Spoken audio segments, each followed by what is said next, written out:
जो भारत 11 सितंबर की सुबह सो रहा था, वो स्वामी विवेकानंद के मात्र 5 शब्दों से शाम को खड़ा हो गया था। सब लोग अपना जो स्पीच थे वो हाथ में लिख के लेके आए थे। मैं ही पागल था जो कुछ नहीं लिख के आया था। मैं थोड़ा नर्वस था। माता सरस्वती का नाम लेकर मैं उस स्टेज पर चढ़ता हूँ और मेरे मात्र 5 शब्द, 2.5 मिनट तक तालियां बजती। अब जो नरेंद्रनाथ दत्त को रोटी नहीं मिल रही थी, अमेरिका के एक एक प्रांत में उसके बड़े बड़े होर्डिंग्स लग जाते हैं। लोग उनको छूना चाहते थे, लोग उनको सुनना चाहते थे। जे गुडविन लिखता है कि स्वामी विवेकानंद के अंदर मुझे जीसस दिखने लगे। वो स्मोक भी करते थे, बहुत फ्रीक्वेंटली अपना नाम बदलते थे। परानगर मठ, जिसको भूतिया बंगला कहते थे, वहां पर सारे गुरु भाइयों का रहना हुआ और वहां पर जूता सीलने से लेकर वेदांत उपनिषद की डिस्कशंस, उसको निचोड़ के अपने शरीर, अपने मन मस्तिष्क में डाल लेने का काम हमने उन सालों में किया। और फिर 25 वर्ष की उम्र में स्वामी विवेकानंद एक हाथ में श्रीमद् भगवत गीता और दूसरे हाथ में कमंडलू लेकर पैर पैर उतर जाते हैं। तो उनको कोई उनके गुरु भाई फॉलो ना करें, तो वो अपना नाम और अपनी पहचान को भी बार बार बदलते रहते थे। विवेकानंद जी का विचार मांसाहार पर क्या था? स्वामी विवेकानंद कहते हैं क्या, जब भी हम भारतीय स्वतंत्रता संग्राम की बात करते हैं, महात्मा गांधी जी का नाम आता है, भगत सिंह जी का नाम आता है। नेताजी सुभाष चंद्र बोस के शब्द हैं, क्या मैंने भारत को प्रेम करना सीखा स्वामी विवेकानंद को पढ़कर। बाबा साहब अम्बेडकर कहते हैं, the greatest soul produce in India was Buddha, but the greatest Indian produced in the last few centuries is Swami Vivekananda, not Gandhi.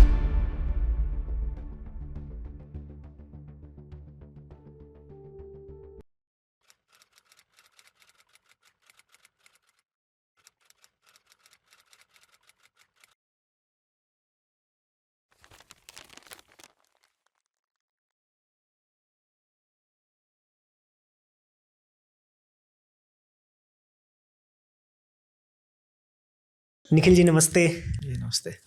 सबसे पहले तो आपका मैं आभार व्यक्त करता हूँ।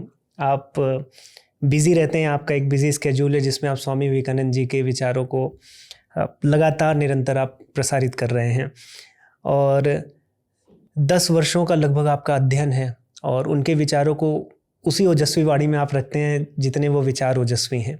तो हम सभी का सौभाग्य है, अभी राष्ट्रीय युवा दिवस भी आ रहा है, तो विवेकानंद जी से क्या प्रेरणा लेनी चाहिए, उनकी जीवन यात्रा कैसी रही, और भी बहुत ढेर सारी बातें जो जनमानस में या तो गलत पता है या तो नहीं पता है।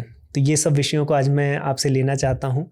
और आप जैसे अपने चैनल पर और अपने भाषणों में कहते हैं कि स्वामी विवेकानंद जी ने जो 39 वर्षों के जीवन में जो भी काम किया वो 1500 साल का काम किया है। तो इस 1 घंटे के पॉडकास्ट में हम प्रयास करेंगे कि इतने मैसिव वर्क को दर्शकों से जोड़ें और उनको कुछ प्रेरणा मिले, हमारा भी जीवन उन्नत हो। इसी सिलसिले में मैं चाहता हूँ ये पॉडकास्ट एक स्ट्रक्चर्ड पॉडकास्ट रहे, जहाँ हम पहले कैसे उनके फॉर्मेटिव ईयर्स थे, फिर कैसे वो बाहर गए, क्या क्या उन्होंने झेला। जब भी हम महापुरुषों की बात करते हैं तो हमें लगता है कि वो कुछ झेलते नहीं हैं, उनको तो भगवान ने बना के भेजा है। चाहे हम बप्पा रावल जी की बात करें, आदि शंकराचार्य जी की बात करें, बट डेफिनेटली ह्यूमन एलिमेंट होता है, उनके स्ट्रगल्स होते हैं, उनसे ही हमें सीखने को मिलता है। तो किसी भी महापुरुष की जीवन की परिस्थिति जो बचपन में थी वो कैसी थी, इससे हमें पता चलता है कि किस तरह से वो आगे बढ़े होंगे। 1863 में क्या भारत का माहौल था, स्वामी जी जब पैदा हुए तो भारत किन समस्याओं में उलझा था, भारत ही नहीं उनका आस पड़ोस, उनकी फैमिली। तो पहले आप हमें 1863 में ले चलिए, कुछ हमें दिखाइए उनकी झलकियाँ कि स्वामी विवेकानंद जी किन परिस्थितियों में पैदा हुए। पहले तो आपका बहुत बहुत धन्यवाद इस पॉडकास्ट पे मुझे बुलाने के लिए। देखिए, स्वामी विवेकानंद एक ऐसा फिगर है जिसको एक बार जब मैं गांधी जी के जब कलेक्टेड वर्क्स पढ़ रहा था तो गांधी जी को बहुत सारे लोगों ने आके एक प्रश्न पूछा कि हिंदुज़म में तो इतनी सारी खराबियां हैं, इतनी सारी विकृतियां हैं, तो गांधी उसका वापस काउंटर देते थे कि जिस धर्म में दयानंद, विवेकानंद और रामकृष्ण का जन्म हुआ है उसमें कुछ तो बात होगी। तो Gandhi at a peak of व्यक्ति उस समय, तो ऐसे बहुत सारे लोगों को एक आशा की किरण स्वामी विवेकानंद को लेके मिली कि हाँ, एक व्यक्ति तो है जिसको आगे करके, जिसको दिखा के कम से कम हम अपनी संस्कृति का ध्वज आगे ले जा सकते हैं। उस कालखंड की आपने बात करी, बड़ा इंपॉर्टेंट कालखंड था बैटल ऑफ प्लेसी और बैटल ऑफ बक्सर 1757-1764 के बाद ब्रिटिशर्स भारत में अपना आधिपत्य जमा चुके थे और दिन ब दिन आगे बढ़ रहे थे। 1857 में उनको पहली बार एक झटका लगा, इसको Veer Damodar Savarkar first war of independence कहते हैं। उसके 6 वर्ष बाद नरेंद्र नाथ दत्त का जन्म होता है, द फ्यूचर स्वामी विवेकानंद, 12 जनवरी 1863। संपूर्ण देश में एक सोशल रिलीजियस मूवमेंट चल रही थी। एक तो ब्रिटिशर का कालखंड मैंने बताया, उनका अपना आधिपत्य था, 100 वर्ष उनको हो गए थे। दूसरा उस समय का सोशल स्ट्रक्चर, क्या संपूर्ण देश में हम देख रहे हैं उनके खुद के प्रांत में, चाहे वो ब्रह्मो समाज होता है, आत्मीय समाज हो, चाहे पार्था समाज हो, नामधारी निरंकारी हो, राधा स्वामी सत्संग हो, नीचे हम देखते हैं तो आर्य समाज का फॉर्मेशन हो रहा है। ये सारी संस्थाओं का फॉर्मेशन हो रहा है और एकेडमिशियंस इसको अलग अलग शब्दावली भी देते हैं। क्या एक जागरण का समय हो रहा, renaissance, reformation, restoration, revivalism, humanism.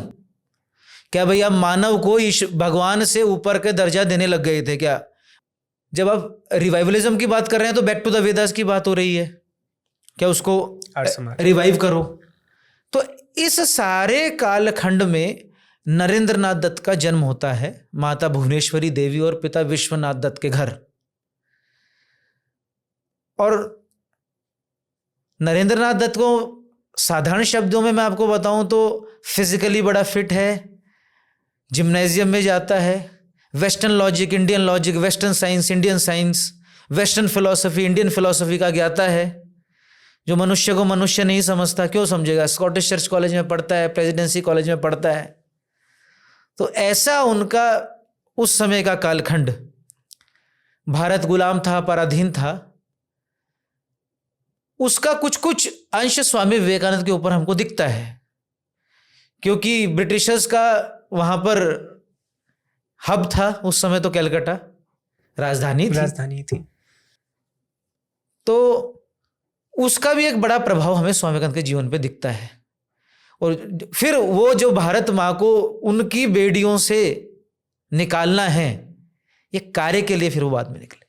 मतलब जब उनका जन्म हुआ तो उस समय आर्य समाज, ब्रह्म समाज, इस तरह की हमारे धार्मिक सुधार चीज़ें भी चल रही थी और भारत भी गुलाम था। उनकी जो पर्सनल फैमिली की कंडीशन थी वो कैसी थी? पिताजी के देहांत के पहले बहुत ही अद्भुत, उन्नत, अच्छा, अमीर थे, बहुत अच्छा उनका परिवार। तो उनके फादर जो थे वो, उनका लॉ का बैकग्राउंड था और बड़े समृद्ध परिवार में स्वामी विवेकानंद का बाल्यकाल गुजरा। स्वामी विवेकानंद के पिता के, वो एक जॉइंट फैमिली में रहते थे। जैसे ही पिता का देहांत हुआ, लगभग वो रोड पे आ गए। अच्छा। और वही उनके सबसे, कहेंगे कि हम जीवन के जो कठिन दिन थे, वहाँ से उनके वो शुरू हो जाते हैं। स्वामी विवेकानंद बाद में एक पत्र में बताते हैं, क्या एक कालखंड तो ऐसा था, क्या एक समय मैं, मेरी माताजी और मेरी बहनें और भाई, हम लगभग एक समय ही भोजन करते थे। ऐसी उनकी स्थिति आ गई थी। बाल्यकाल में तो उनका बड़ा अद्भुत घर था, खेलने के लिए बहुत सारे खिलौने थे। और माता भुवनेश्वरी देवी ने, जो काशी में विद्यमान है, भगवान शिव का वीरेश्वर का रूप में उनकी आराधना करके अपने पुत्र की प्राप्ति हुई थी, नरेंद्र नाथ दत्त की। लेकिन पिता के देहांत के बाद पूरा ऑल टुगेदर जो हम कहते हैं कि उनका जीवन बिल्कुल बदल गया। और कुछ समय के लिए उनको नौकरी के लिए भी, आज के शब्दों में कहूँ तो इंटर्नशिप, सीधा नौकरी नहीं, कहीं किसी लॉयर के पास, पिताजी के किसी मित्र के पास जो परिचित होता है, वहाँ पे भी मुझे थोड़ा सा काम मिल जाए, ऐसा भी उन्होंने लंबे समय तक प्रयास किया। और ये तभी वो इंस्टेंस भी आता है बाद में गुरु के साथ, जब वो गुरु को कहते हैं, श्री रामकृष्ण परमहंस को, क्या हमारे लिए कुछ तो मांगो, आप माँ काली के इतने बड़े उपासक हो, माँ को बोलो ना हमें कुछ दे। तो ठाकुर भी, श्री रामकृष्ण परमहंस भी कहते हैं जाओ तुम ही मांग लो। और फिर स्वामी विवेकानंद जाते हैं माँ काली के साम दक्षिणेश्वर की।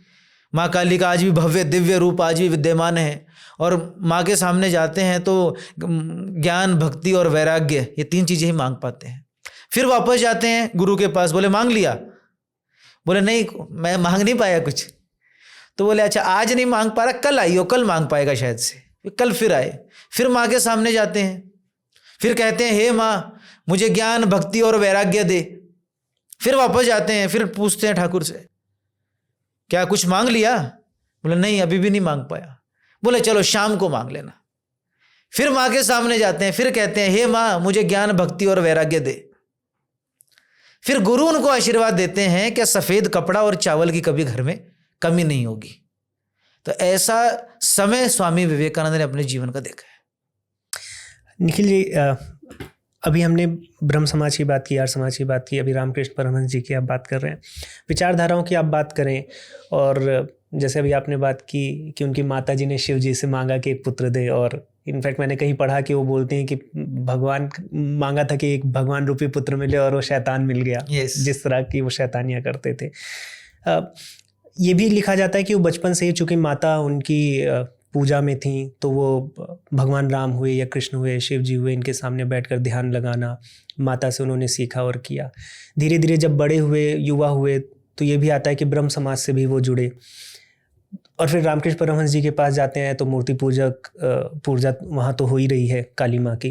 तो ये एक भारत में, जैसे आप बता रहे हैं ना, एक रिफॉर्मेशन चल रहा है, तो वहाँ पर वो मूर्ति पूजा भी कर रहे हैं बचपन से, और अचानक से उनको ये थॉट प्रोसेस भी मिल रहा है जो वेदों की तरफ चलो, जिसमें निराकार ब्रह्म की उपासना है। मूर्ति पूजा का फिर विरोध भी हो रहा है। तो इसके बीच में स्वामी विवेकानंद जी अपने आप को कहाँ पाते हैं, किस तरह से वो इसको आगे ले जाते हैं, क्योंकि वो आगे जाकर बहुत बड़ा प्रभाव छोड़ने वाले हैं। तो वो कैसे समझते हैं इन दो विचारधाराओं को? स्वाभाविक है, माँ का तो एक रिफ्लेक्शन, एक परछाई होता है बच्चा उसका, और माँ ने ही उनको रामायण महाभारत से परिचित करवाया। और ये जो आप कह रहे हैं, क्या उनकी शैतानियों के कारण जब माँ उनके ऊपर पानी डालती तो शिव शिव शिव शिव शिव कहते, और जब, सही कहा आपने बिल्कुल, क्या माँ खुद कहती थी क्या मैंने तो भगवान शिव से पुत्र की प्राप्ति करी थी, अब तो ये इतना शैतान हो चुका है क्या कोई बात मानता ही नहीं हमारी। ब्रह्मो समाज से उनका परिचय हुआ। ब्रह्मो समाज का एक बड़ा प्रभाव था उस समय कलकत्ता में। केशव चंद्र सेन, देवेंद्रनाथ टैगोर, ये सब उस मूवमेंट को अलग अलग प्रकार से लीड भी कर रहे थे। केशव चंद्र सेन का ठाकुर श्री रामकृष्ण परमहंस के पास भी निरंतर आना जाना चलता रहता था। स्वामी विवेकानंद के गुरु, बहुत लंबा प्रभाव रहा। स्वामी विवेकानंद ब्रह्मो समाज के तत्वों से कोई बहुत ज़्यादा सेटिस्फाइड नहीं थे। नरेंद्र नाथ दत्त, अभी स्वामी विवेकानंद भी नहीं बोलता हूँ, नरेंद्र नाथ दत्त ब्रह्मो समाज के जो उनका वहाँ पे इंटरेक्शन हुआ उससे वो बहुत ज़्यादा इंटरनली सेटिस्फाइड नहीं थे। ठीक है, जो हुआ होगा एक्टिविटी, मेथडोलॉजी, क्रियाकलाप, वो सब ठीक है, लेकिन एक होता है ना कि आपको सेटिस्फेक्शन मिल जाती है तो आप उस कार्य को कंटिन्यू करते हो। तो वो कह रहे थे यार ठीक है, आकार निराकार सब बातें सब ठीक हैं, ये होता है क्या कहीं, ये भगवान जिसकी हम लोग बात कर रहे हैं ये है या नहीं है, स्केप्टिसिज्म इतना थोड़ा सा क्लियर हो जाए। तो जब वो देवेंद्रनाथ टैगोर से मिलते हैं, रविंद्रनाथ टैगोर के फादर से, तो उनसे पूछते हैं क्या आपने भगवान को देखा है? तो वो कहते हैं कि नहीं मैंने तो नहीं देखा, but my boy you have the yogi's eye, तुम जरूर उसको देख पाओगे। तो नरेंद्रनाथ दत्त बोलता है कि भक्त पागल बनाता है क्या जो मान ले वो फिर विवेकानंद कैसा? तो वो जो क्राइसिस थी वो ज्यादा बढ़ रही थी, क्या है क्या है क्या है क्या है।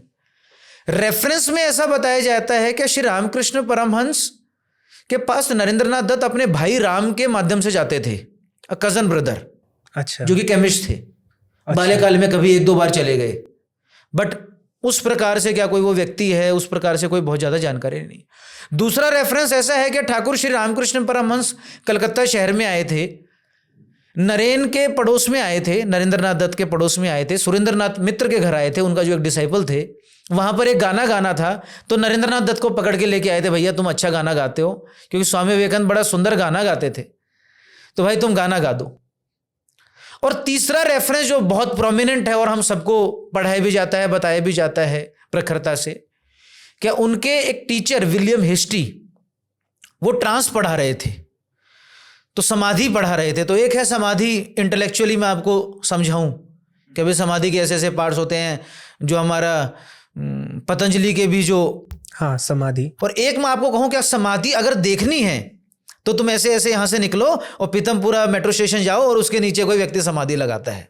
तो उन्होंने ऐसे उनको बताया कि तुम दक्षिणेश्वर जाओ, ये तो मैं तुम्हें थ्योरेटिकली बता रहा हूं, अगर तुम्हें रियलिटी में देखना है तो एक व्यक्ति वहां पर बैठता है, श्री रामकृष्ण परमहंस, उनसे मिलो, वो तुम्हें दिखेंगे समाधि लगाते हुए। तो नरेंद्रनाथ दत्त चले गए अपने ग्रुप के साथ, और तब उनकी अपने गुरु से हम कहें कि कोई ऑफिशियली, अब एक आप तो मिशन लेके जा रहे हैं, पहली बार ऐसे चलते फिरते मिल लिए, दूसरा है कि किसी ने गाने गाने के लिए बुला लिया, तीसरा हो रहा है एक पर्पस लेके जा रहा हूं। तो ये तीसरी, और हम तीसरी या पहली जो भी हम इसको कहें, ये मुलाकात वो है जिसको हम लोग कहें कि गुरु और शिष्य की पहली मुलाकात होती है।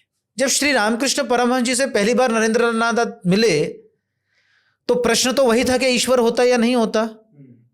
मिले तो पूछा, भगवान को देखा है? सीधा पूछा। उन्होंने बोला कि हाँ देखा है। अब ये एक ही प्लेन पे आ गए। अब घुमाने फिराने वाली बात नहीं हुई ना, उधर माय बॉय योगीज आए, तुम बहुत महान हो, देखोगे, मैं नहीं देख पाया, ना ना ना ना, देखा है। अब एक और स्टेप आगे चले गए, बोले ऐसे देखा है जैसे तुम्हें देख रहा हूं। बोले वाह, एक स्तर पे आ गए। और तीसरा बोले तुम्हें भी दिखा सकता हूं। अब नरेंद्रनाथ दत्त को लगा भैया अब हमारे काम का मामला शुरू हुआ है। और आने वाले 6 वर्षों में श्री रामकृष्ण परमहंस जी ने उनको बिल्कुल क्लियर किया, शिव भावे जीव सेवा, worship the human as Shiva, serve man is to serve God. क्या ये जो सामने तुम्हारे मनुष्य है यही ईश्वर है, यही शिव है। जो स्वामी विवेकानंद बाद में कहते हैं that each soul is potentially divine. क्या जो हम लोग कह रहे हैं ना ये पाप की संतानें हैं, ये पापी है, ये पापी है, ना ना ना ना ना, पोटेंशियली डिवाइन हर व्यक्ति है, बस उसको प्रकट करने का माध्यम तुमको चुनना है।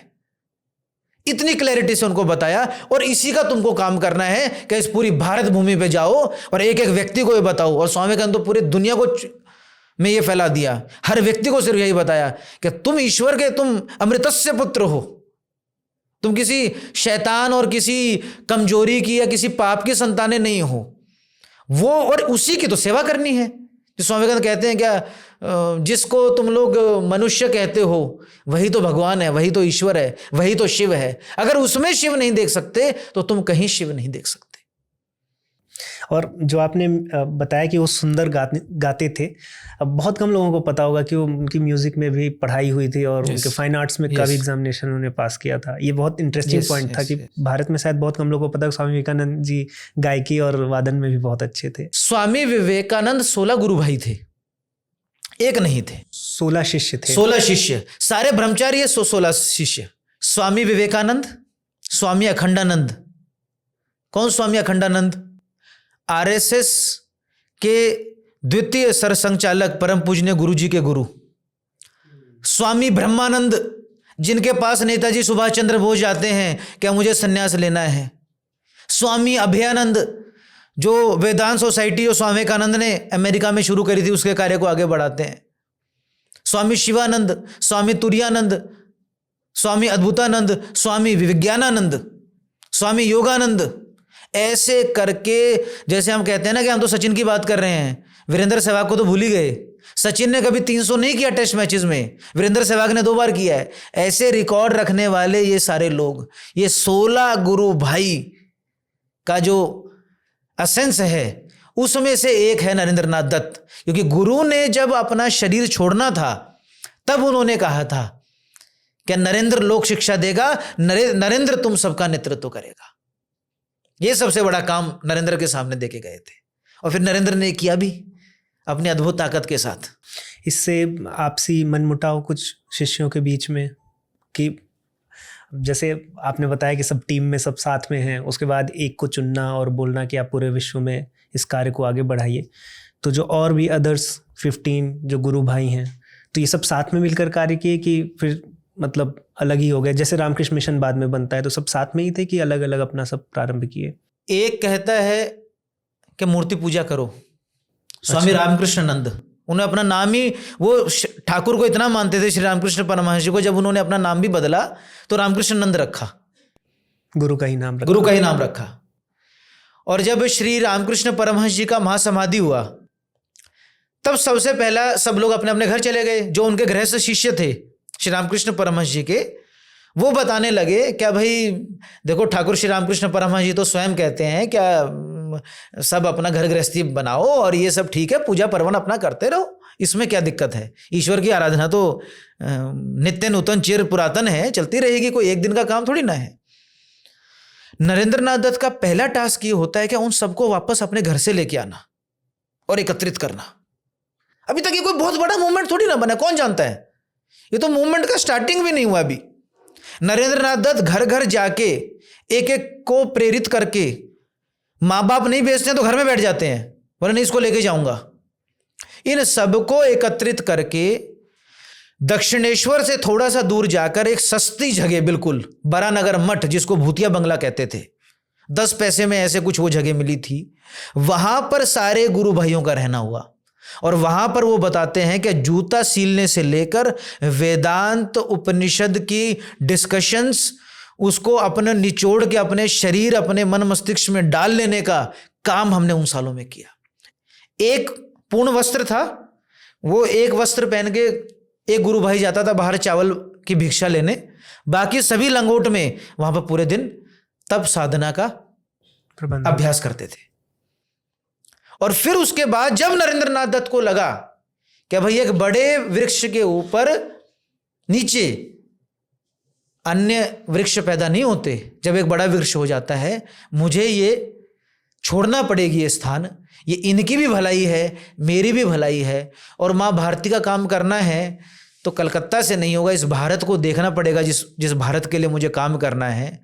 और फिर 25 वर्ष की उम्र में 1888 में स्वामी विवेकानंद एक हाथ में श्रीमद् भगवत गीता और दूसरे हाथ में कमंडलू लेकर पैर पैर उतर जाते हैं इस भारत भूमि को देखने के लिए, समझने के लिए, जानने के लिए, इसका कार्य करने के लिए। इसमें मैंने ये भी सुना है कि इसको परिव्राजक जीवन कहते हैं। हाँ, परिव्राजक सन्यासी। यस। तो इसमें वो बहुत फ्रीक्वेंटली अपना नाम बदलते थे आइडेंटिटी छुपाने के लिए। जी जी जी जी। तो इसके बारे में बताइए। गुरु भाइयों ने जब सबने अपना नाम बदला। देखिए नाम क्यों बदलता है एक सन्यासी, क्योंकि नाम के साथ एक आइडेंटिटी जुड़ी होती है। आप 1000 लोगों में बोलेंगे निखिल, तो मैं ऐसे पलट के देखूंगा, चाहे आप इस निखिल को बोल रहे हो ना नहीं बोल रहे हो, मैं तुरंत ऐसे से देखूंगा कि मुझे कोई बोल रहा है। इवन अगर एक क्लास में 2 निखिल हो जाएं तो अगर निखिल बोलते में दोनों निखिल अलर्ट हो जाएंगे, क्योंकि नाम के साथ आइडेंटिटी जुड़ी हुई है, नाम के साथ स्मृतियां एक्सपीरियंसेस जुड़े हुए हैं, नाम के साथ अच्छे और बुरे कर्म जुड़े हुए हैं। तो उन सबको छोड़ते हुए एक नया जीवन एक सन्यासी लेता है, तो सबसे पहले क्योंकि उसकी जात सब कुछ वो त्याग देता है, सिर्फ ईश्वर की आराधना और ईश्वर के ऊपर आधारित वो हो जाता है।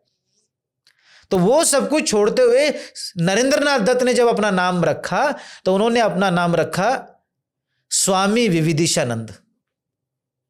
सारे गुरु भाइयों ने जैसे मैंने बताया क्या उन्होंने रखा स्वामी रामकृष्णानंद, किसी ने रखा स्वामी अभेदानंद, स्वामी विज्ञानानंद, सबने अपना अपना सबने गुरु भाइयों नाम बदला।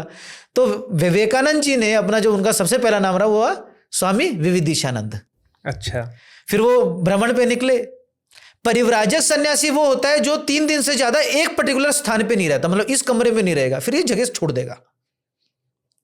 एक स्थान पे 3 दिन से ज्यादा ना रहना, जिस दिशा में उठना उस दिशा में चल पड़ना। जो हम आजकल मॉडर्न डेज में कहते हैं, मैं कई युवाओं से जब इंटरेक्शन करता हूं तो कहते हैं ना कि एक्सप्लोर करना है। स्वामी जी एक्सप्लोर कर रहे थे, हम एक्सप्लोर करेंगे, हम भी अल्मोड़ा जाएंगे, सोलो ट्रिप। हाँ, हम जाएंगे तो पहले बुकिंग करेंगे 3rd AC का, फिर कहाँ उतरेंगे उसको देखेंगे, फिर कौन सी गाड़ी हमें ले जाएगी, कहाँ पे हमें रुकना है, वो सारा डील डन करके फिक्स, फिर जाएंगे, फिर भी डरे डरे सहमे रहेंगे या कोई गलत एक्सपीरियंस ना हो जाए। नरेंद्र नाथ दत्त तो एक हाथ में कमंडलू, दूसरे हाथ में श्रीमद् भगवत गीता, जिस दिशा में चल उठे उसी दिशा में चल पड़ेंगे। और फिर कभी कभी उन्होंने अपना नाम सच्चिदानंद रखा। अच्छा। क्यों? क्योंकि कुछ अभी जितना हमें पॉपुलेशन और जिस प्रकार से हमें चीज़ें सिस्टमेटिक लग रही हैं, पहले ऐसा तो था नहीं। पहले क्या होता था, क्या अगर एक गांव में कोई सन्यासी दिख रहा है तो पूरे गांव को पता लग जाता था कि इस गांव में कोई सन्यासी आया हुआ है।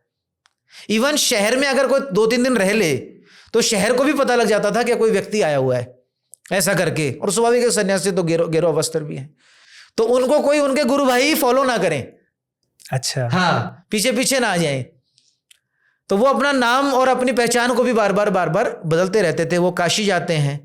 उत्तर प्रदेश में ही मैं आपको बात बताऊं तो चाहे वो गाजीपुर हो, चाहे हाथरस हो जहां उनको अपना पहला शिष्य मिला शरद चंद्र, चाहे अयोध्या हो, चाहे वाराणसी हो, चाहे मेरठ हो, चाहे प्रयागराज हो, इतना डीपली आगरा हो, इतना डीपली एक एक प्रांत में स्वामी विवेकानंद का जाना हुआ। उसको आगे बढ़ते हुए ऊपर उत्तराखंड में गए, उस समय का उत्तरांचल, फिर दिल्ली को पार करते हुए वो राजस्थान पहुंचते हैं। राजस्थान पहुंचते हैं तो खेतड़ी जाते हैं। खेतड़ी के राजा राजा अजीत सिंह से मिलते हैं जो बाद में उनके शिष्य बन जाते हैं। राजा अजीत सिंह उनको कहते हैं। अब इसके दो रेफरेंस मिलते हैं, एक क्या पहली मुलाकात में ही, या एक कहते हैं कि शिकागो जाने से पहले। लेकिन ये क्लियर है कि राजा अजीत सिंह जी ने ही उनको बोला कि स्वामी जी ये नाम आपका स्वामी विदिशानंद बोला नहीं जाता है, आपका नाम तो विवेकानंद होना चाहिए। अच्छा। आपकी जो वाणी है वो अद्भुत है। तब जाके स्वामी विवेकानंद का नाम विवेकानंद पड़ता है। फिर वो नाम कभी नहीं बदलता। तो उनका नाम, मुख्य नामकरण जो उनका होना हुआ वो खेतड़ी के राजा राजा अजीत सिंह ने उनको वहां पर नाम दिया। और फिर पूरे राजस्थान में प्रवास करते हुए वो गुजरात जाते हैं। गुजरात का पूरा प्रवास करते हुए पोरबंदर होते हुए फिर वो आगे जाते हैं मध्य प्रदेश के खांडवा। उसके बाद वो महाराष्ट्र में एंटर करते हैं जहाँ उनको बाल गंगाधर तिलक भी मिलते हैं। अच्छा। पूरा महाराष्ट्र कवर करने के बाद वो गोवा को कुछ टच होते हुए फिर वो केरला पहुंचते हैं। केरला के बाद कन्याकुमारी, दक्षिण भारत का आखिरी तट। 25, 26, 27 दिसंबर 1892 को भारत को 5 वर्ष देखने के बाद 3 दिन 3 रात स्वामी विवेकानंद, उस विवेकानंद रॉक जहां भी प्रधानमंत्री नरेंद्र मोदी जी 3 दिन रहे थे, उसी रॉक के ऊपर, मेमोरियल तो बाद में बना हो, उस रॉक के ऊपर स्वामी विवेकानंद ने 3 दिन 3 रात साधना करी। कन्याकुमारी पहुंचते हैं। माँ कन्याकुमारी का वहाँ पर कहते हैं क्या, कन्याकुमारी के रूप में भगवान शिव की आराधना माँ ने वहाँ पर करी थी, इसलिए माता कन्याकुमारी का वहाँ बड़ा अद्भुत टेम्पल है। उसका आशीर्वाद लेते हैं। और सी शोर से लगभग 100 मीटर्स अंदर एक रॉक है जहाँ भी मेमोरियल है, वहाँ पर स्वामी विवेकानंद स्विम करके जाते हैं। क्योंकि उनके मन में जो बहुत तगड़ी तूफान चल रहा था, मन में उससे बड़ा तूफान था। लहरें सामने भी थी, मन में उससे ज्यादा लहरें थी कि ये भारत जिसको मैं पढ़ रहा हूं, इतना गौरवशाली भारत है, क्या हो गया है? 30 करोड़ लोग हैं, 30 लाख ब्रिटिशर्स नहीं है, रौंदा हुआ है। We have been plundered, we have been abused, we have been looted, we have been subjugated for centuries. क्या हो गया इस राष्ट्र की स्थिति का यार? कोना कोना करके देख लिया ना। गरीब के घर भी रहे, अमीर के राजाओं के घर भी रहे, रोड पे भी सोए। और रेलवे सिस्टम तो उस समय शुरू ही हुआ था 1853 के अराउंड। तो कहीं कहीं एक आधी जगह रेल का टिकट हुआ, बाकी घोड़ा गाड़ी से पैदल पैदल। एक एक घर में जाके, प्रांत में जाके उन्होंने जो समझा भारत को, उसका चिंतन उस रॉक पे उन्होंने किया। और बाद में अपने गुरु भाई को लिखते हुए एक लेटर में, that was sitting on the last rock of India, a hit upon a plan, कि भारत के आखिरी शिलाखंड में बैठकर मेरे जिन में एक विचार आया। और वो विचार यही था कि भारत को पुनः खड़ा करना है तो हमें हमारी जो भारतीय नॉलेज सिस्टम है उसको पश्चिम को बताएंगे, पश्चिम हमारे सामने झुकेगा।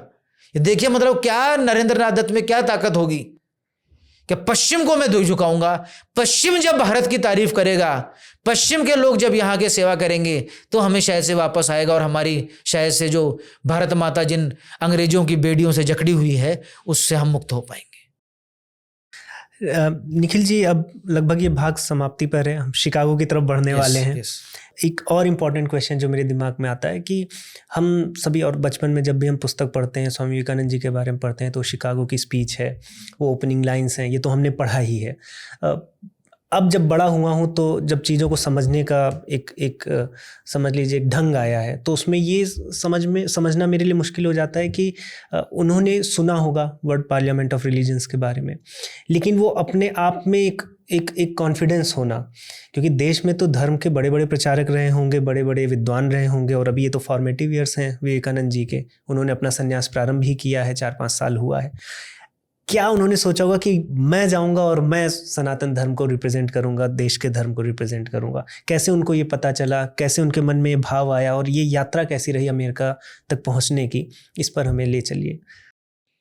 ऐसा है कि गाजीपुर में भी एक ऐसा रेफरेंस आता है, जब वो उत्तर प्रदेश के ही प्रवास पे थे, मतलब बड़ा ही स्टार्टिंग में ही, तब उनको किसी इंडियन ऑफिसर ने, जो ब्रिटिश स्ट्रक्चर में काम कर रहा था, उन्होंने कहा था क्या, अगर आप पश्चिम में जाके अगर ये वेदांत का प्रचार प्रसार करेंगे तो पश्चिम शायद से आपकी बातों को जल्दी समझेगा।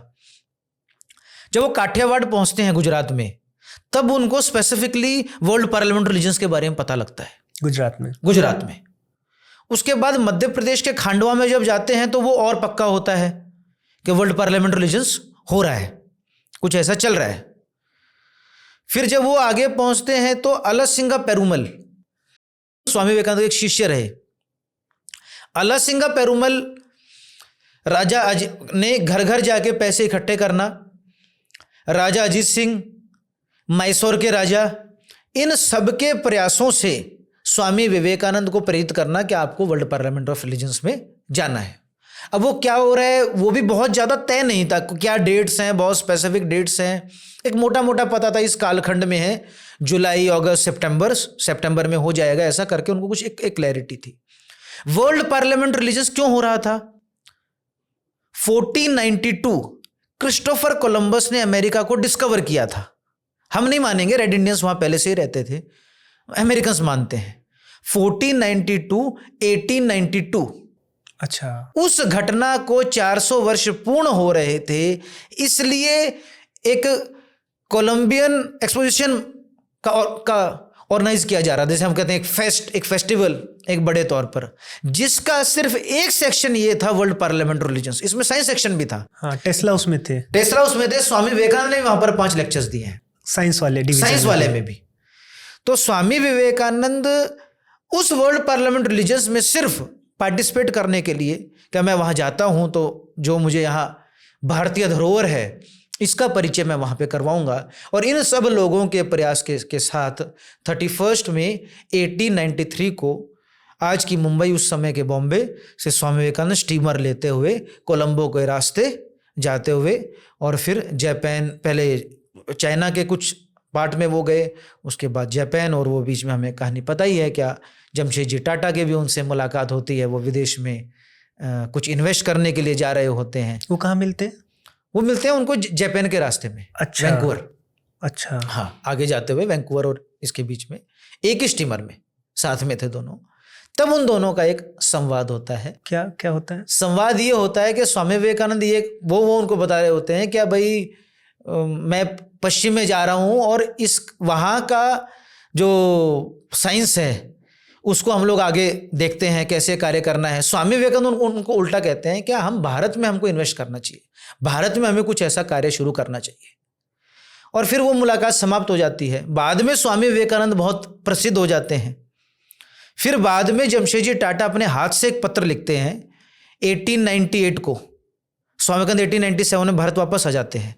उसके बाद अपने हाथ से लिखा हुआ पत्र है, इंडियन इंस्टीट्यूट ऑफ साइंस की हिस्ट्री सेक्शन में जब आप गूगल करेंगे, उसके हिस्ट्री सेक्शन में जाएंगे और क्लिक करेंगे तो वो हाथ से लिखा हुआ पत्र आपको लिख जाएगा। और वो फिर वो लिखते हैं कि मैं आपके साथ एक फेलो ट्रैवलर था और आप शायद से मुझे पहचान रहे होंगे, और मैं अब वो जो इंस्टीट्यूट की आप बात कर रहे थे, मैं ये चाहता हूँ कि आप इसको लीड करें। आईएससी को उस समय आईएससी का कॉन्सेप्ट नहीं था, मतलब एक सिर्फ साइंस इंस्टीट्यूट खड़ा करना है। उसकी भी एक अपनी कहानी है। बाद में भगनी निवेता आती हैं, उनका एक बहुत बड़ा रोल रहा। बम्बई में खड़े होने वाला था। फिर बाद में स्वामी विवेकानंद के शिष्य जो मैंने बताया मैसूर के राजा चामराज वाडियार, वो उन्होंने सबने मिलके वो ज़मीन वहाँ पर दी और फिर आईआईएससी बेंगलोर का एस्टेब्लिशमेंट हुआ। तो उसको स्टार्ट करने का कॉन्सेप्ट उस समय स्वामी विवेकानंद के उससे जाता है। जमशेदजी टाटा और उन दोनों की मुलाकात होती है और पूरा लगभग ये 2 महीने का समय रहा। मई, जून, जुलाई एंड में स्वामी विवेकानंद वहां पर पहुंचे 93 में। तो ये कोई चुटकी बजाने वाला नहीं था कि अभी बैठे और 48 घंटे में 16 घंटे में अमेरिका। इतने में तो हमारा तो हम तय कुछ और करेंगे और 2 महीने में सोचेंगे अरे यार यहीं से ना वापस हो लेते हैं। तो इतना कन्विक्शन पूरा ऐसा वो करते हुए वहां पर वो पहुंचे। तो स्वामी विवेकानंद को एक तो बहुत बड़ा, ये कहते हैं क्या, ऑल टुगेदर कहते हैं ना, एनवायरनमेंट का चेंज हो जाना, अत्यंत ठंड, तो भूख और ठंड से तो वो जूझ ही रहे थे, साथ ही साथ उनको रंग भेद का भी सामना करना पड़ा। अच्छा। कोई उनको कहता था यू ब्लैक, तो कोई कहता था यू इंडियन। स्वाभाविक है, पराधीन गुलाम देश का कोई अस्तित्व थोड़ी ना होता है। कोई उनको मारने का प्रयास करता था, कोई उनको धक्के देने का प्रयास करता था। तो उस समय नरेंद्रनाथ दत्त को बहुत बार, उनके एक बाद में एक पत्र से हमें पता लगता है, उनको बहुत बार ये फील हुआ कि शायद से पता नहीं ये कार्य हो पाएगा या नहीं हो पाएगा। लेकिन फिर वो पत्र में लिखते हैं क्या, नहीं पर मैं, वो कह रहा है तुमको ऐसे चलना है, वो भगवान, क्योंकि चल तो उसी के हिसाब से चलो, वो पत्र में लिख रहे हैं पत्र में कि वो कह रहे हैं, तो वो रास्ता दिखा रहे हैं, मैं चलूंगा इसी रास्ते पे। और ये सारी जद्दोजहद करते हुए वो हार्वर्ड यूनिवर्सिटी के प्रोफेसर जॉन हेनरी राइट से मिलते हैं, जो उस समय ग्रीक के प्रोफेसर हैं हार्वर्ड में। वो जब उनसे मिलते हैं, उनसे संवाद करते हैं, तो जॉन हेनरी राइट उनको कहते हैं कि आप वर्ल्ड पार्लियामेंट रिलीजन्स में पार्टिसिपेट क्यों नहीं करते। अब स्वामी विवेकानंद कहते हैं कि एक चैलेंज वर्ल्ड पार्लियामेंट रिलीजन्स में पार्टिसिपेट करने के लिए आ रहा है, क्या मेरे पास कोई पत्र होना चाहिए किसी ना किसी पंथ का। अब अपना जो हिंदू जो धर्म है, धर्म तो स्वाभाविक है, वो कोई पंथ तो है नहीं, तो उसका कोई एस्टेब्लिश्ड, कोई ऑर्गेनाइज सिस्टम तो है नहीं, क्या भाई एज ए रिप्रेजेंटेटिव बना के उनको भेज देंगे भाई पूरे हमारे। तो स्वामी विवेकानंद ने बोला कि मेरे पास ऐसा कुछ है नहीं, मुझे जानकारी भी नहीं थी, मेरे पैसे भी लगभग खत्म हो गए हैं इस प्रदेश में रहने के लिए, क्योंकि मेरे कपड़े और मेरे रंग देख के लोग मेरे से ज़्यादा ही पैसे लेते हैं, मुझे बेवकूफ़ बनाते हैं। जैसे आमतौर पर कोई गाँव से आता है तो शहर में भी कई लोग उनको बेवकूफ़ बनाने का प्रयास करते हैं, भी भोला भाला आदमी है उसको करो। और अपने देश से हज़ारों किलोमीटर दूर उस समय, आज नहीं, आज तो वीज़ा लग के जाता व्यक्ति का, दिक्कत हो जाए तो एम्बेसी है, ज़्यादा दिक्कत हो जाए तो सोशल मीडिया पे ट्वीट कर दोगे फंसा हुआ हूँ बचा लो। उस समय वो लड़ाई करना नरेंद्रनाथ दत्त का, स्वामी विवेकानंद का, जो वहाँ पर जो कहेंगे हम, जो रेजिस्टेंस जो पश्चिम का है, वो उनको बताता है कि एक आध्यात्मिक व्यक्ति की ताकत क्या होती है।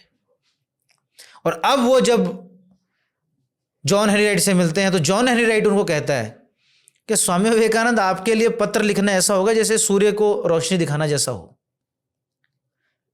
मैकॉले के मिनट्स हैं 1835 के, एक बार गूगल करिएगा सब लोग। मैकॉले में उसमें लिखता है कि तुम भारतीय, 1835 के मिनट्स हैं, तुम भारतीय, तुम्हारी जितना भी ये नॉलेज है, तुम्हारी जितनी भी ये अरेबिक और संस्कृत बुक्स हैं, इन सबको एक कर लो और हमारी अलमीरा को एक कर लो, वो बराबर है।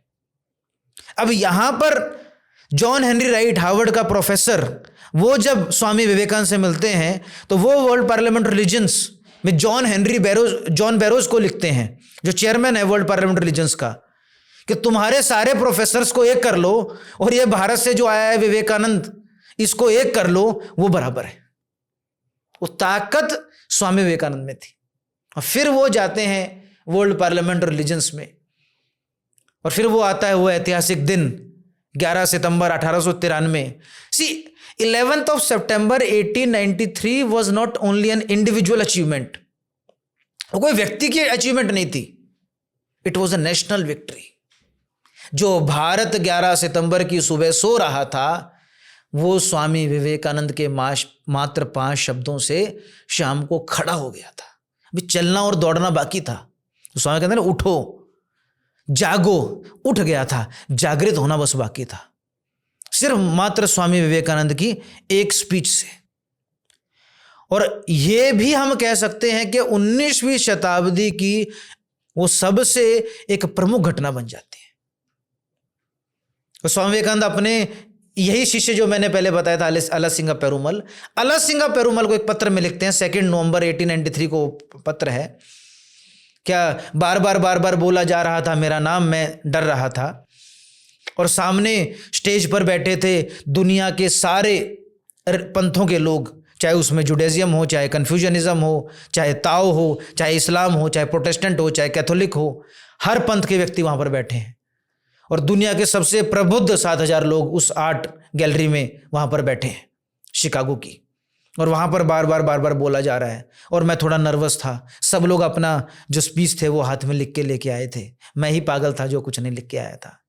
और माता, जब मेरा नाम बार बार शाम को बोला गया, माता सरस्वती का नाम लेकर मैं उस स्टेज पर चढ़ता हूँ और मेरे मात्र 5 शब्द, my dear sisters and brothers of America, मैं जैसे ही बोलता हूँ सामने लगभग 2.5 मिनट तक तालियां बजती हैं।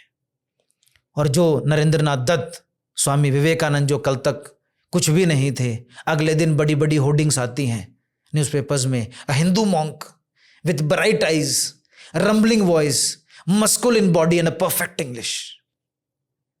अब जो नरेंद्र नाथ दत्त को रोटी नहीं मिल रही थी, अमेरिका के एक एक प्रांत में उसके बड़े बड़े होर्डिंग्स लग जाते हैं। लोग उनको छूना चाहते थे, लोग उनको अनुभव करना चाहते थे, लोग उनको टच करना चाहते थे, लोग उनको सुनना चाहते थे। और स्वामी विवेकानंद ने वहां पर सिर्फ और सिर्फ, ये पहली स्पीच नहीं, ये स्वामी विवेकानंद ने वर्ल्ड पार्लियामेंट इंटेलिजेंस 17 दिन चला, 11 सितंबर टू 27 सितंबर। इस 17 दिन चलने वाले वर्ल्ड पार्लियामेंट इंटेलिजेंस में स्वामी विवेकानंद ने 6 स्पीचेस दी। पहली ये इंट्रोडक्टरी एड्रेस जिसमें हम सुनते हैं कि my dear sisters and brothers of America, जब स्वामी विवेकानंद कहते हैं क्या, I thank you from the millions and millions of Hindus from different caste and different sects, I thank you from the mother of goddess, the most ancient order of monks, ऐसा बोलते हैं। और फिर वो कहते हैं we not only believe in universal tolerance but universal acceptance. क्या तुम लोग जो ये बात कर रहे हो ना, बार बार टॉलरेट दूसरे पंथ को, क्योंकि हर पंथ अपने आप को श्रेष्ठ बताने के लिए वहां पर आया था। स्वामी विवेकानंद ने तुरंत एक नया पटल उनको दिया वेदांत का, एक्सेप्टेंस। झेलना थोड़ी, कब तक झेलोगे? जो बात अभी भी हम भारत में देखते हैं, टॉलरेंस का डिबेट चलता है, टॉलरेट करो। स्वामी कहते हैं एक्सेप्टेंस। और फिर वो एग्जाम्पल देते हैं कि रोमन्स ने, जब वहां पर रोमन के मंदिर टूट रहे थे, तब जाकर जूस कहां पर बसे? भारत में बसे। ज़ोरेस्ट्रियंस कहां पर बसे? भारत में बसे। संपूर्ण पंथ के लोगों ने जो वहां पर, क्या हमारे भारत में माइनॉरिटी के रूप में छोटे छोटे 200, 10,000, 2,000, उन सबको हमने भारत में जगह दी। और फिर वो श्रीमद् भगवत गीता के कोट से इसको समाप्त करते हैं, यही बिकेम अ सेलिब्रिटी।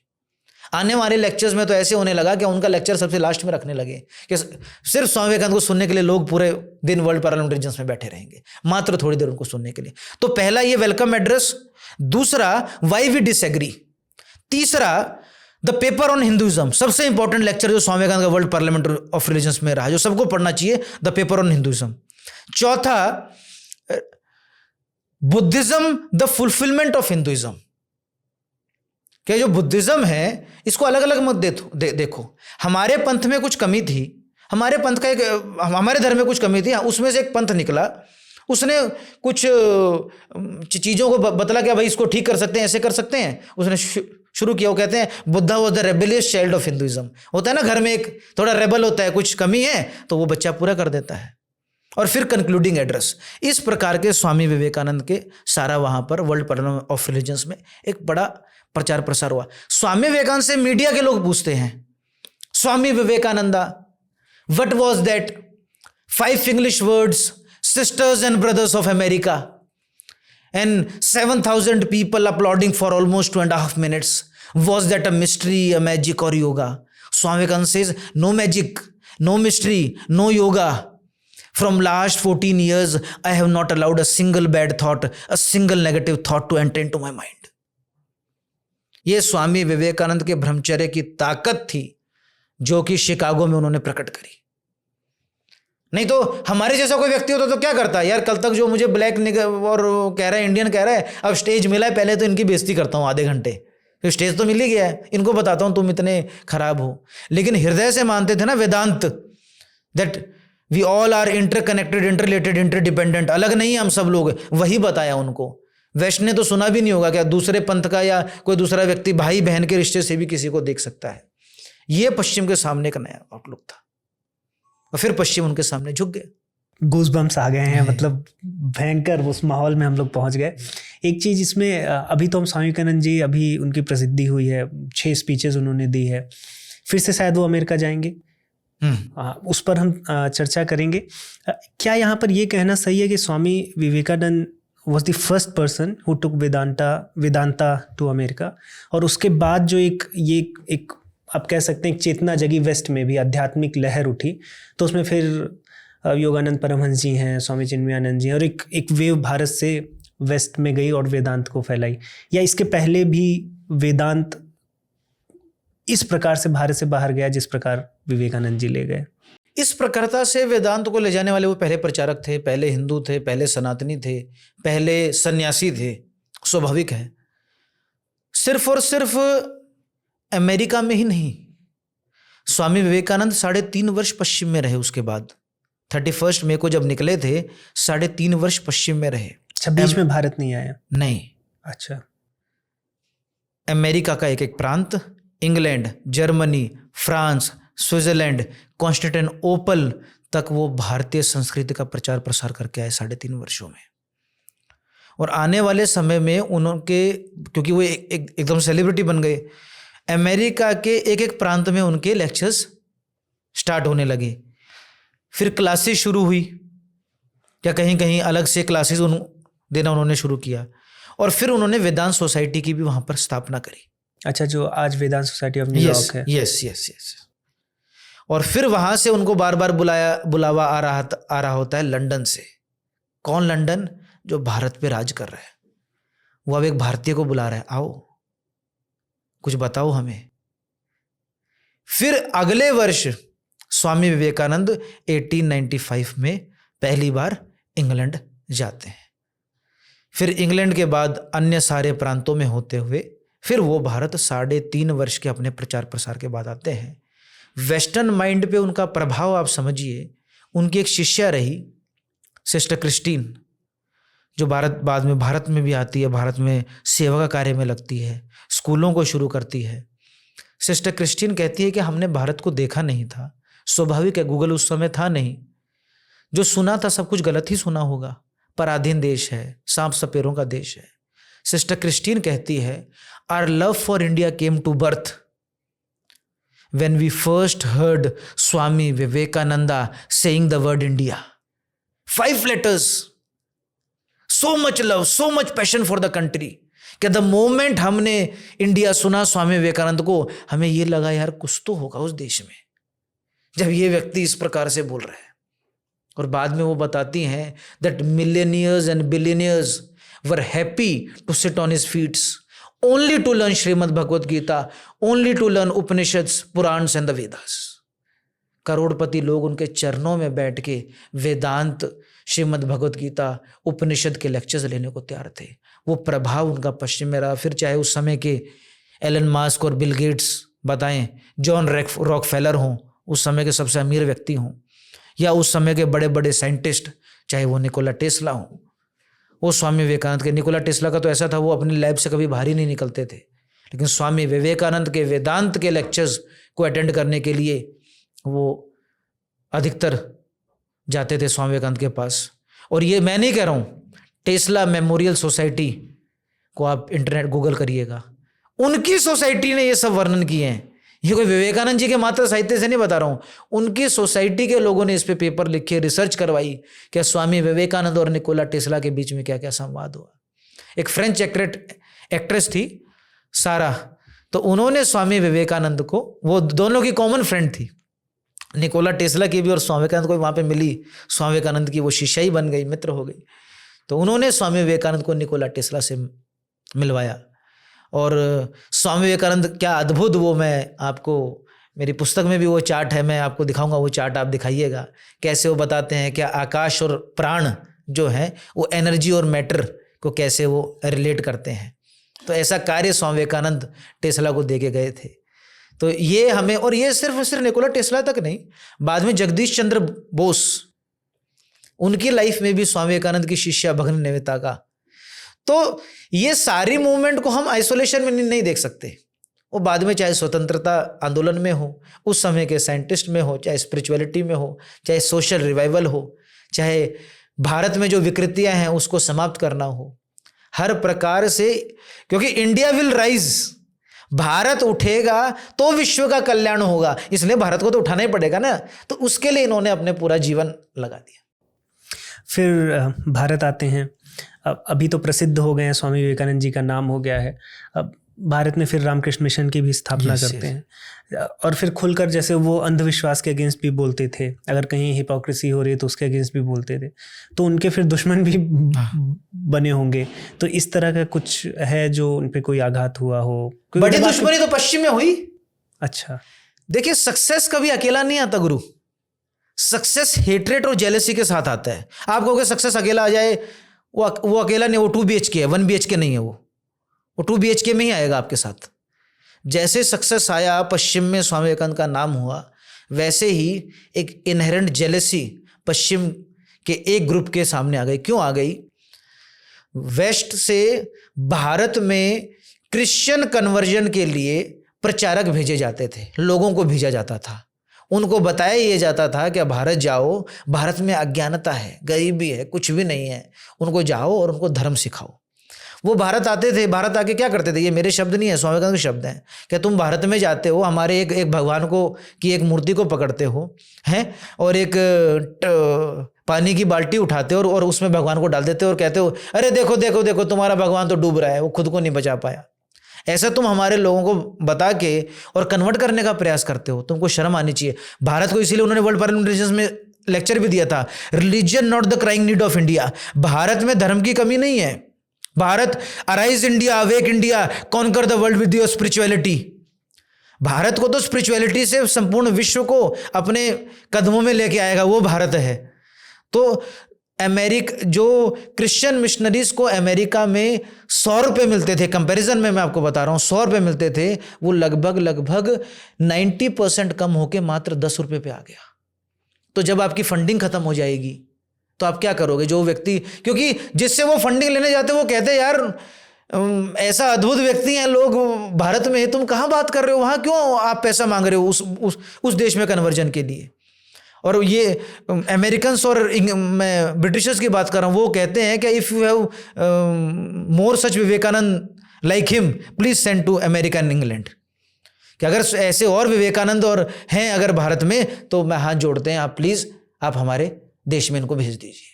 उनका मानसिकता ही बदल गई और अब वहाँ भारत की सेवा करने के लिए पश्चिम से लोग आ रहे हैं, उनके शिष्य आ रहे हैं। तो वो नरेटिव स्वामी विवेकानंद ने पूरा बदल दिया। तो ये एक बड़ा उनके प्रति जेलसी रही, उनके ऊपर चरित्र हनन के बहुत सारे आरोप लगाने के प्रयास हुए, इवन उनके कॉफ़ी में एक बार जहर देने का भी प्रयास हुआ।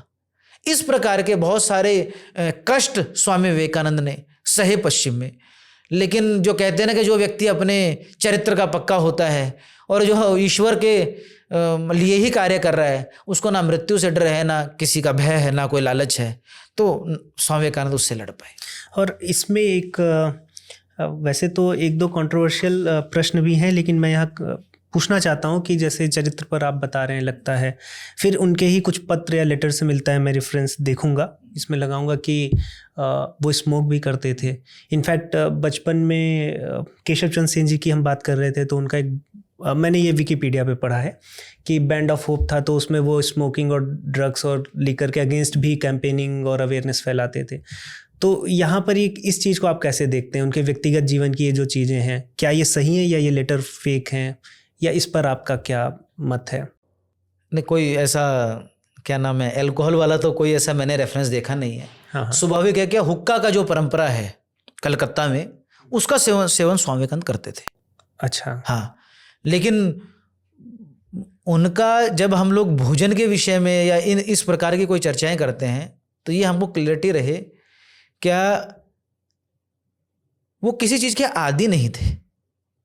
आदी मतलब कोई अच्छी चीज़ के भी आदी नहीं थे, बुरी चीज़ तो बहुत दूर की होगी, क्योंकि वो पश्चिम से भारत वापस आने के बाद एक अपने पत्र में लिखते हैं, पश्चिम से भारत आ गए वो 1897 में, और 1897 में ही मद्रास में दिया हुआ उनका लेक्चर है, जब वो कहते हैं a man who met starvation face to face for 14 years of his life, who does not know where he will get the next meal and where he will sleep the next day, cannot be intimidated so easily. A man almost without clothes, where the thermometer registered 30 degree below zero, उसको इतना आसानी से नहीं हिला लोगे। तो अपने पिताजी के देहांत के बाद, मतलब जब वो मात्र 20 वर्ष के थे, उसके बाद तो उनके जीवन में आप समझिए क्या ये कोई विषय ही नहीं था, क्या भोजन कहाँ मिल रहा है, खा क्या रहा हूँ, ऐसा क्या कर रहा हूँ। हाँ, हुक्के का परंपरा वहाँ पर था और बाद में भी ऐसा रेफरेंस हमको मिलता है। तो उस पर उनके कुछ उन्होंने विचार व्यक्त किए अपने कार्य में कि नहीं, ये बस वो लेटर्स में ही मिलता हाँ, है? लेटर्स में ही मिलता है बहुत। लेकिन जब उन्होंने मिशन और इसमें कहा तो उन्होंने कहा क्या इसका सेवन एक सन्यासी को या मिशन की परंपरा के अंतर्गत हम इन चीज़ों को बिल्कुल स्ट्रिक्टली प्रोहिबिटेड। जब रामकृष्ण मिशन की जब वो स्थापना करते हैं और उसमें सब कुछ लिखते हैं तो उसमें बिल्कुल क्लैरिटी से लिखा हुआ है कि टोबैको और ये सब चीज़ें यहाँ पे इसका सेवन नहीं हो सकता। नहीं हो सकता। लगभग हमने उनके जीवन को तो समझने का प्रयास किया, किस स्ट्रगल से वो गुजरे हैं, और भारत में आने के बाद भी मैंने आपसे ही जाना कि लाहौर में भी वो अपना वक्तव्य देते हैं, भाषण देते हैं। फिर जो उनकी प्रसिद्धि हो गई तो उसके बाद जो उनका कार्य था, एस्पिरेशंस थी, उसको वो धीरे धीरे कार्य करने लगते हैं। अब थोड़ा सा हम जीवन के साथ साथ उनके दर्शन पर भी चलते हैं। नव वेदांत की बात होती है तो स्वामी विवेकानंद जी का नाम आता है, राजयोग पर उनका नाम आता है। तो ये जो नव वेदांत है और जो हमारा पारंपरिक अद्वैत वेदांत है या फिर द्वैत वेदांत भी ले लीजिए, उसमें आपकी स्टडी में क्या डिफरेंस दिखता है आपको दर्शन में या टीचिंग्स में? स्वामी विवेकानंद कोई न्यू वेदांत के प्रचारक नहीं थे, ये तो एकेडमिशियंस के शब्द हैं। अच्छा, क्या उन्होंने नए तरीके से उस बात को बताया? ऐसा करते हुए वो बिल्कुल पक्के तरीके से सिर्फ और सिर्फ श्रीमद् भगवत गीता और उपनिषद का ही प्रचार प्रसार करने के लिए अद्वैत का मुख्य संदेश पश्चिम में लेके गए थे। स्वामी विवेकानंद के पश्चिम के सारे आप लेक्चर्स पढ़िए, क्या है? गीता पार्ट 1, 2, 3, 4।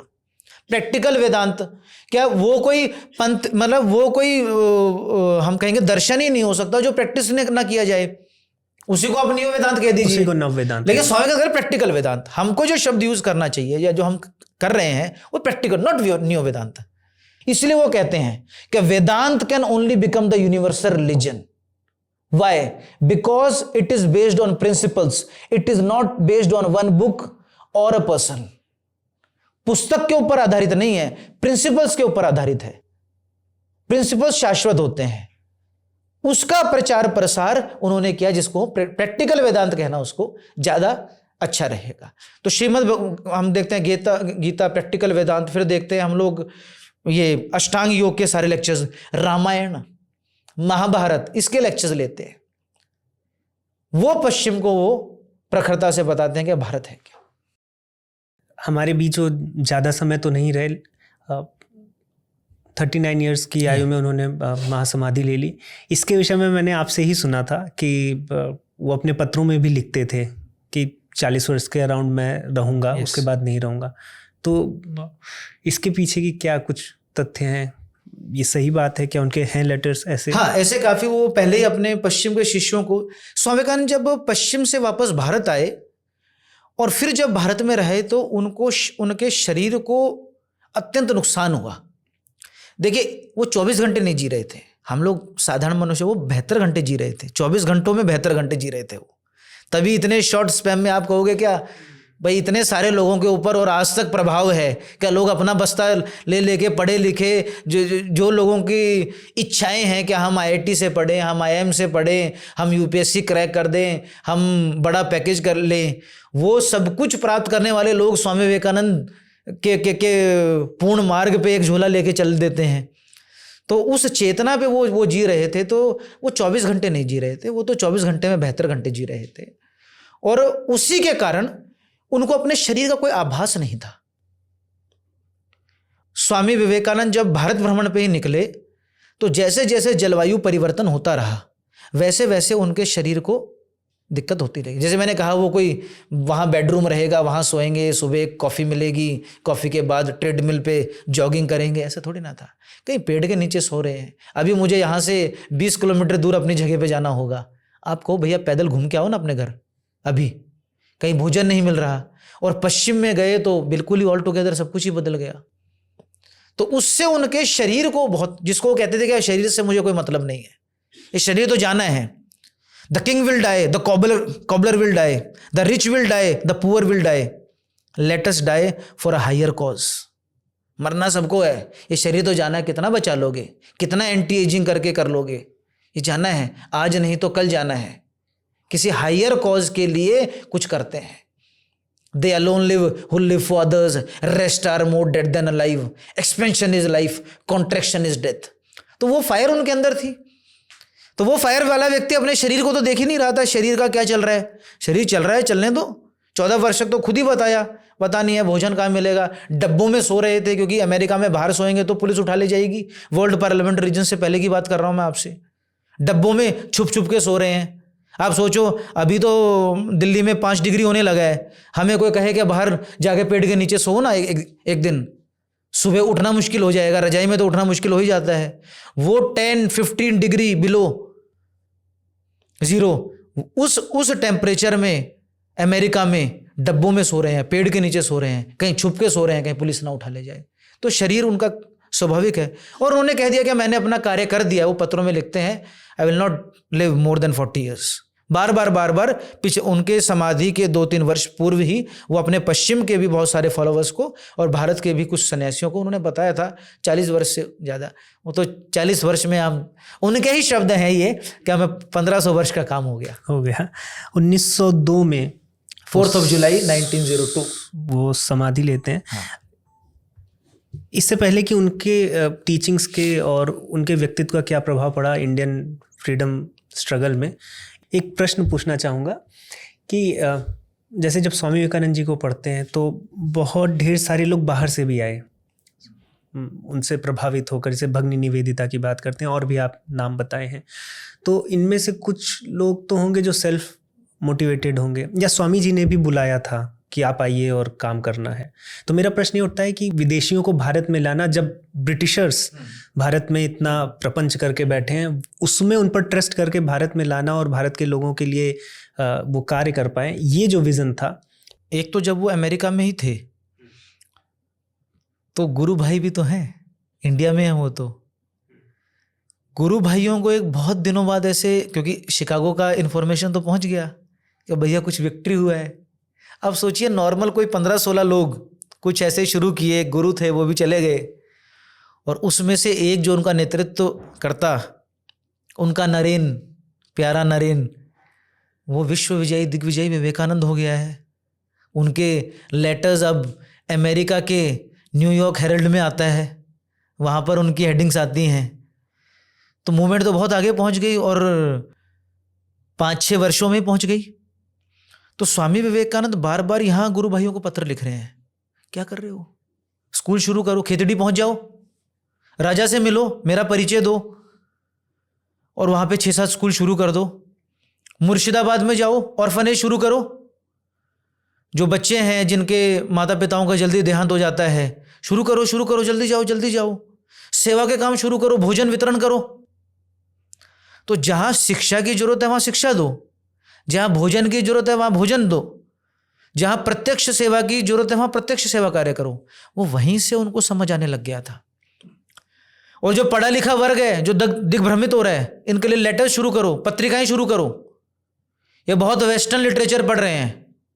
स्वामी विवेकानंद कहते हैं ना, anything that comes from the west reject it until you do not have an enough reason to accept it. Anything that comes from India, accept it until you do not have an enough reason to reject it.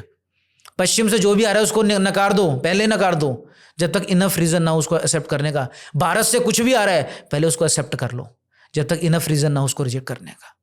तो ये कार्य उन्होंने पहले ही लगभग शुरू कर दिए थे। भारत जब वो आए तो जे गुडविन उनके साथ आए। जे गुडविन जो एक शॉर्ट हैंड टाइपराइटर थे, स्वामी विवेकानंद के पश्चिम के शिष्यों को लगा यार इतने सारे लेक्चर्स दे रहे हैं, ये तो एक एक शब्द है ना जैसे हीरा बरस रहा हो मुख से, तो ये तो खत्म हो जाएगा नहीं इसको कहीं डॉक्यूमेंट करेंगे तो उन्होंने कुछ टाइपराइटर ढूंढे। अब स्वामी विवेकानंद की जो फ्लो था, मतलब जो वहाँ के श्रोता थे वो कहते थे क्या इलेक्ट्रिक शॉक्स आते थे हमें स्वामी विवेकानंद को सुनने के बाद। अब उसको डॉक्यूमेंट करना, इतनी स्पीड करना, जे गुडविन स्वामी विवेकानंद का शिष्य बन जाता है। पहले तो स्वामी विवेकानंद के शिष्य उनको कुछ पैसा देते हैं, फिर वो स्वामी जी के साथ रहने लग जाता है।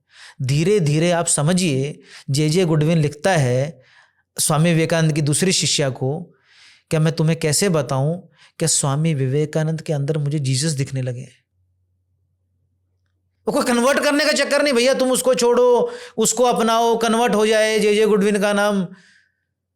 जसविंदर रख देते हैं, इस चक्कर में नहीं पड़े। ना ना ना ना, जितेंद्र और जसविंदर हो जाएगा।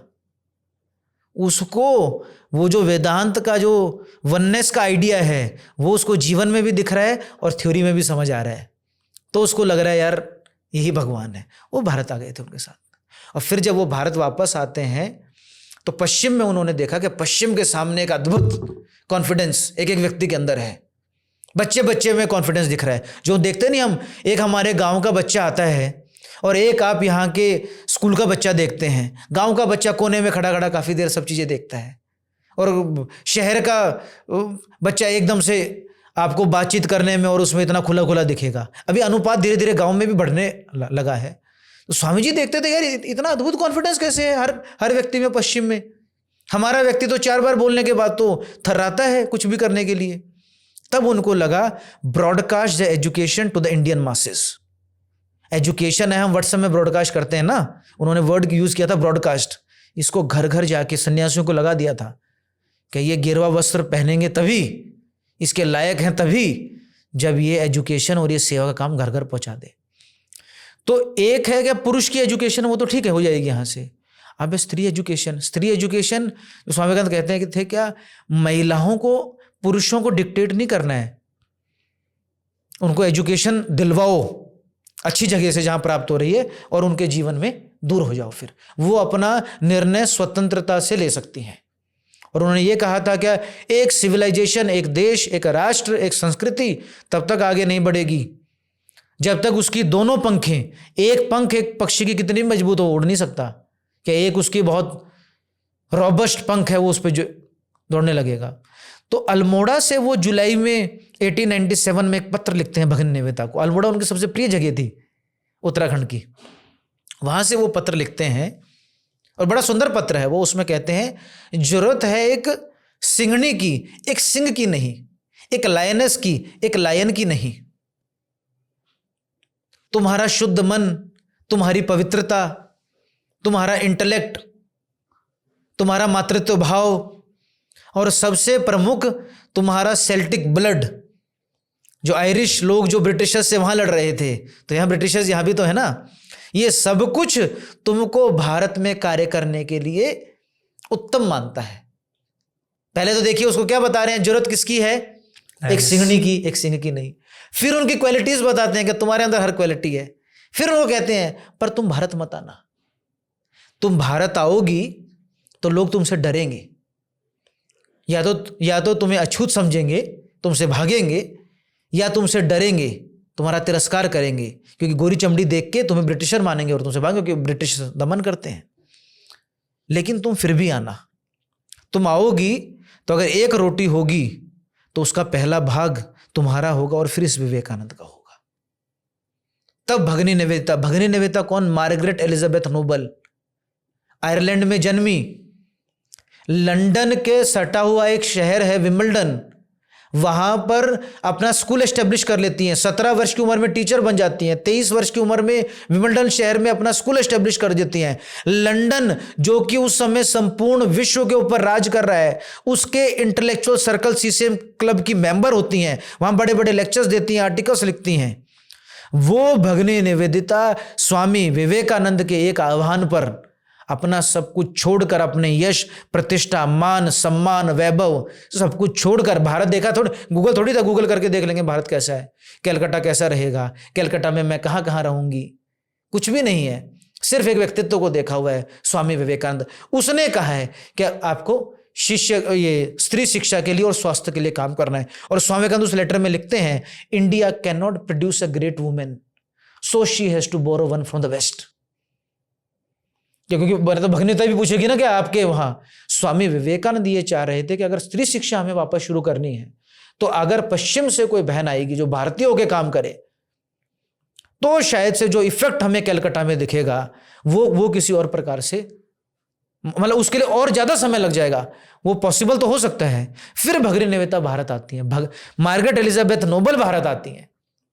फिर स्वामी विवेकानंद उसको शिक्षा और दीक्षा भी देते हैं और उसको निवेदिता नाम भी, और अपने नाम के अनुरूप ही भगनी निवेदिता सारा परिश्रम करते हुए 3 बहनों से निवेदिता स्कूल शुरू करती हैं और भारत में ही आके उन्होंने अपना संपूर्ण बाकी का जीवन उन्होंने पूरा भारत में, और 1911 में भारत में ही वो अपना शरीर छोड़ दिया।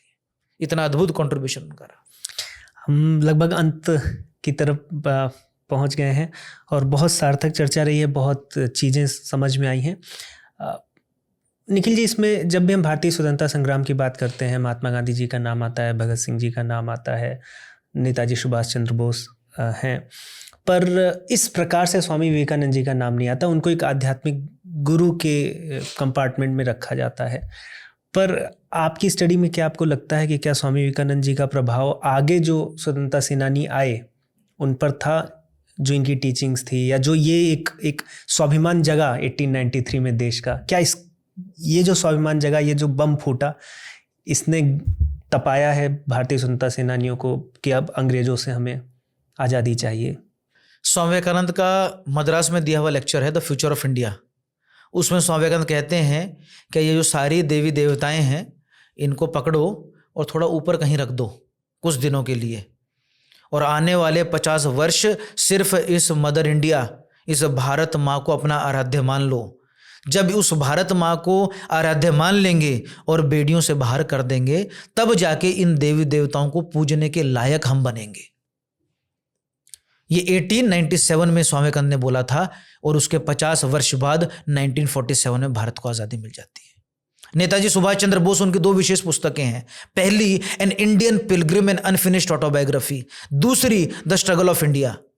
नेताजी सुभाष चंद्र बोस उसमें लिखते हैं कि 15 वर्ष की उम्र में मेरे जीवन के सामने एक अंधकार छा गया था, मुझे ये नहीं पता था मुझे करना क्या है, मैं कर क्या पाऊंगा।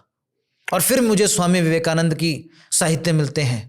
और नेताजी सुभाष चंद्र बोस का भी जन्म, अगर मैं गलत नहीं हूँ, तो 1897 में ही होता है। जब स्वामी विवेकानंद का तो बच्चे थे, तब वो स्वामी विवेकानंद वहाँ से पश्चिम से वापस आए थे, उसी वर्ष में होता है।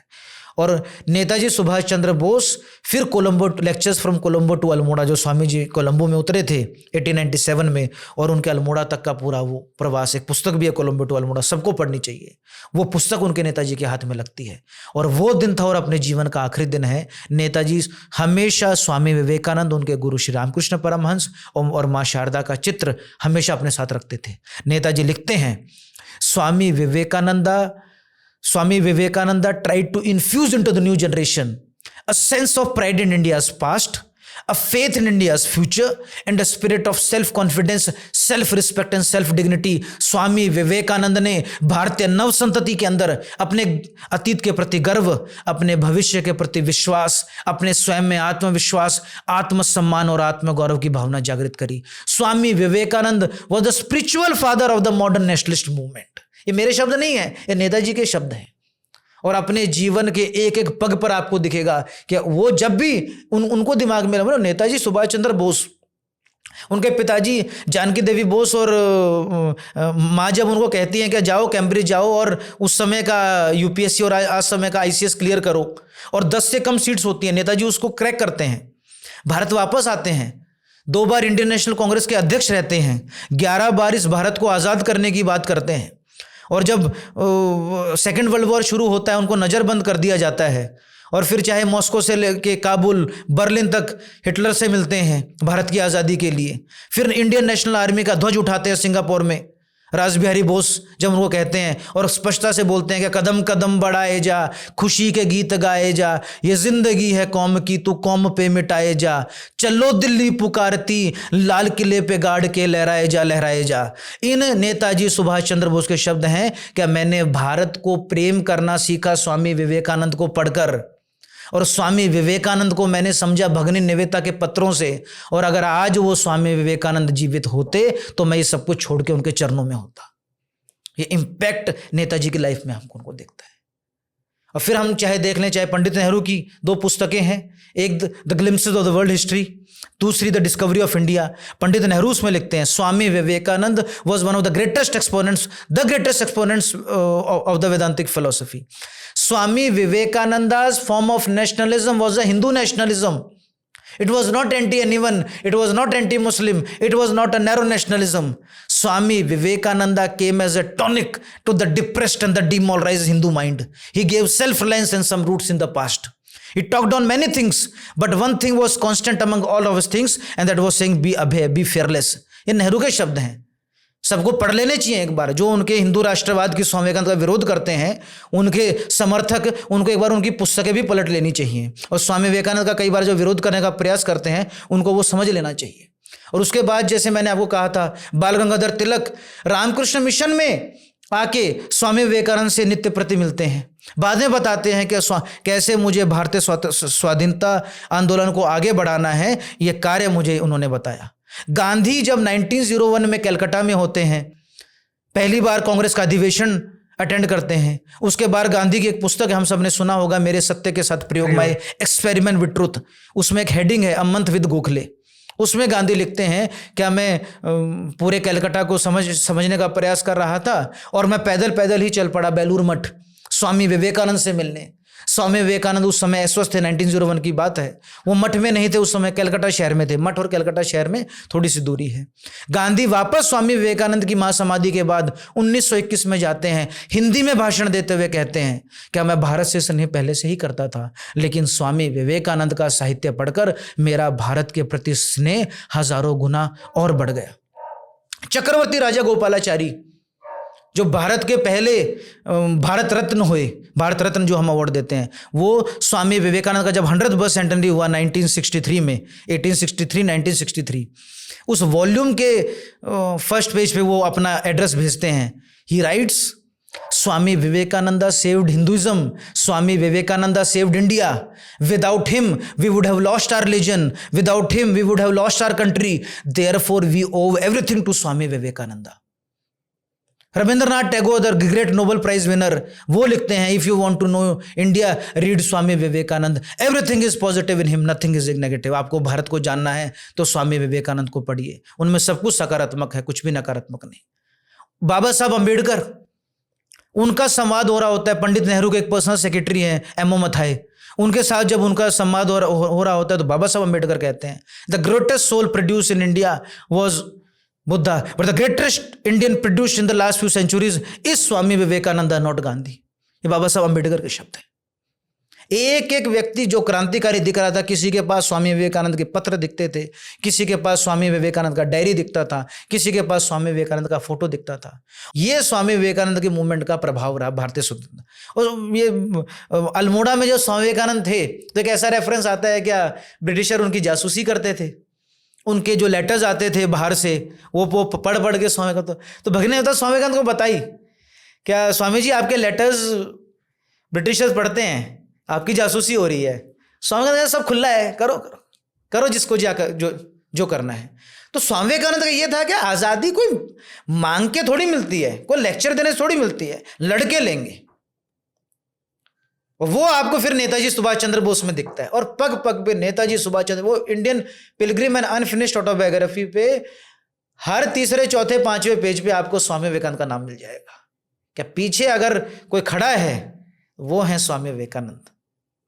और अभी आपने विरोधियों की बात की, तो पिछले कई वर्षों में हमने देखा है कि स्वामी विवेकानंद जी की बातें अब वो भी करने लगे हैं, लेकिन उसी की आड़ में कहीं ना कहीं सनातन धर्म में गौ मांस खाया जाता था, स्वामी विवेकानंद भी मांस खाते थे, ये सब बातें उसमें डाल के, फिर 4 अच्छी बातें डाल के, इस तरह से अभी वामपंथी भी इस विचार को फैलाते हैं।